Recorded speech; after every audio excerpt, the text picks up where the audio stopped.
Hello YouTube, this is Darkon633 and today I'm taking a look at the Star Wars The Force Awakens 3.75-inch Force Awakens figures. And this time we're going to take a look at Wave 2 of both the Desert and Snow assortments. Now, unlike the previous videos which you have already seen, I actually have all the figures in these two waves here for display and for review here. So this is going to be kind of interesting since we're actually going to be able to build two weapons instead of just one.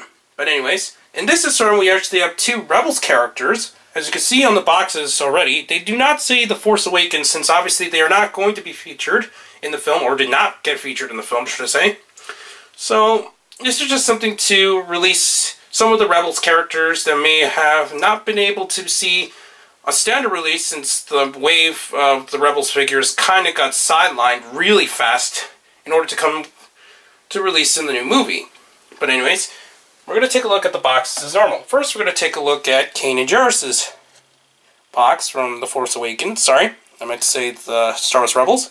So it's pretty cool. Just look at the box and the bio as normal. Next, we're going to take a look at a pretty interesting character named Sarco Plank. Sorry? Yeah, Sarco Plank. Yeah, it's pretty cool. I think that he looks pretty interesting. And now, what makes this version of Ezra Bridger different than the rest is because this time he actually includes his lightsaber, which prior to this release, this is actually the first time they've ever released the lightsaber, so that's cool that they actually went ahead and released a version of Ezra with him. Anyways, for some reason, Asty is a part of the Snow assortment, when he's technically should have been a part of the Space assortment since he is a X-Wing pilot. Sorry. We'll take a look at the side here. It shows all three figures, which are available in this wave. We'll take a look at the Snowtrooper, which actually has a pretty impressive artwork design there. And what's cool is that Hasbro decided to change the artwork for the second release of the First Order Stormtrooper. I keep getting Snow and Storm confused. But anyways, so that's cool that it gives you a little bit more variety if you just wanted to keep them all sealed. So now we'll take a look at the individual figures. First, we'll take a look at Kanan. So, unfortunately, similar to some of the other Rebels figures that I've seen, he doesn't have the most, thought of QC problems. As you can see, his head is painted a bit strange. His eyes are kind of wonky, and it just really looks kind of bizarre. But overall, the paint otherwise did turn out pretty decent. Articulation-wise, unfortunately, he does not have a ball joint, since similar to the Ezra figure, they decided to release them with just swivel heads, swivel shoulders, and fortunately the lightsaber does get in the way on this side, and swivel legs. And another problem, which has been a well-known problem, is that the blaster is indeed molded in his holster on the side of his pants, but there isn't a way to remove it, and it does not come with the blaster otherwise, so that is a huge letdown. Anyways, he does have some stability issues. He includes this weird blaster, and I know I say weird a lot, but some of these weapons just make absolutely no sense. And it can be kind of held in his hand like this, and it can kind of work as a blaster of some sort. Anyways, we'll take a look at the next figure, which is Sarco Plank. Sarco Plank has a very Star Wars-y feel to him, if I said that correctly. And I think he's going to turn out to be a pretty interesting character. I haven't read the books about him, and hopefully we'll get to see more of this guy in the future. His head, unfortunately, doesn't move. It's just a molded piece, and it's not really a molded piece, but technically it is a separate piece, but it's just static there. So unfortunately, this figure actually has 4 points of articulation rather than 5. It does include the standard swivel shoulders, and suffers from the single pieced cape pieces. And he does include this very interesting looking futuristic blaster.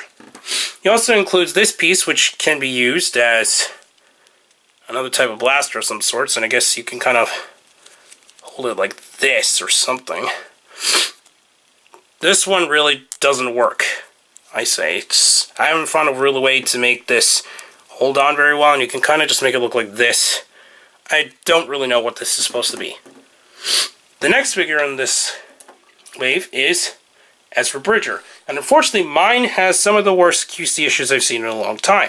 His eyes are looking very strange. They're looking like he's just looking all over the place, since one of his eyes is looking straight while the other one is looking in an angle, so it just doesn't really work out. It does have his really nice blaster lightsaber, but unfortunately it does not include a single version without the blade, which wasn't really expected there, but it does not include it though. Articulation, his head is on a swivel shoulders, and swivel legs as normal.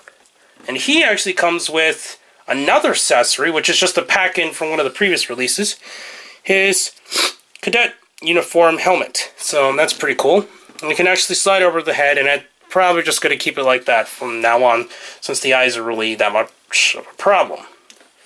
I might actually get his speeder to remedy one so that maybe he has better eyes, and I'm going to just keep that on display with his lightsaber instead. He includes this riot shield kind of design weapon, which actually works pretty cool if it's just a shield. If you add a couple of these, I think it will work pretty decently. But the thing is that they are rather low, so it's not going to protect you from very much, though. The next figure in the line is Pilot Asty, which unfortunately also suffers from banana visor. He does include a pistol similar to Poe, and it can actually be stored on the side as normal too. So both Poe and Asty do feature the fully functional holster, and I appreciate Hasbro for including that. We're just going to take this out to the side. And now we're going to take a look at the articulation. His head is on a ball joint, which allows full movement all around with no problems. It does have swivels, and his shoulders as normal. And once again, the tube does kind of get in the way of articulation of his legs. He includes this, well, kind of like ski shoes. It doesn't work like ski shoes since there isn't really a way to do it. I guess you can kind of plug in there and kind of give him like a ski shoe design, but once again, it works as, you probably guessed it, a jetpack. But this one doesn't work too bad actually, since it does look like a very small little jetpack, and it can kind of pass one, I think. The next figure in the wave is the standard version of the First Order Snowtrooper. He does include the blaster as normal, but same thing with the other Stormtroopers, and the Snowtroopers, there isn't a way to store the weapons, so that's a bit unfortunate. He does include the backpack as normal, but that's pretty much it for the design on its own. Articulation-wise, his head is on a ball joint with no hindrance, so that's good. Swivels on the shoulders, and standard joints in the legs. He includes these battle claws of some sort. You can kind of plug them onto his arms. I'm just going to plug this one on, and I don't really see a Stormtrooper or a Snowtrooper really using them. It's kind of funny thing that they just add there. Now, the First Order Stormtrooper is the same figure you're going to get from the first wave. It does all the same things as the first wave does. You can store the blaster on the side.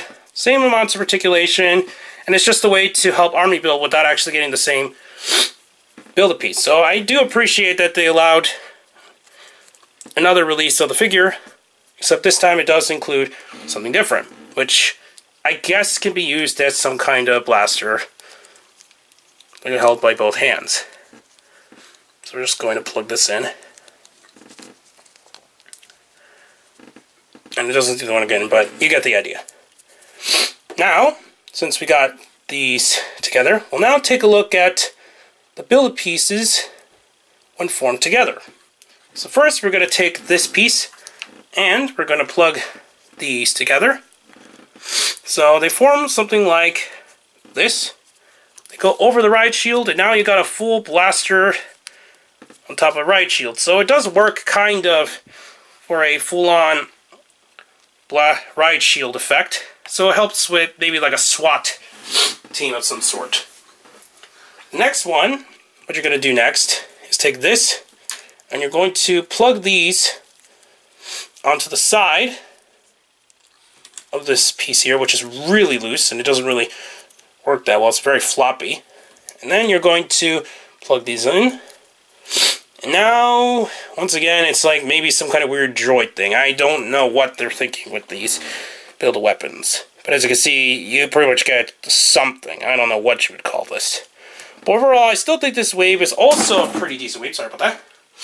And I highly recommend getting these figures, especially since this wave does include the pretty interesting looking Sarco Plank and more figures to round up the Force Awakens line. Now, Ezra Bridger and Kanan are easily skippable for those fans who are not maybe fans of the Rebels TV shows, so overall, I think these figures are still pretty cool for what they are, and while it'd be nice to see more articulated figures, at least this is an easy way to get a hold of them, as long as they actually become available, since even up to this point, and I'm kind of disappointed that Hasbro still hasn't picked up their game in the releases, even after the movie was already in theaters.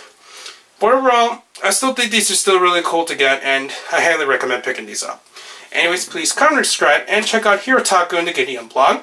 Also, please check out my Twitter handle under DarkCon633, and please check down the other channels down below, including the WW podcast and more. But for now, I'll be seeing you two, and may the Force be with you. Bye.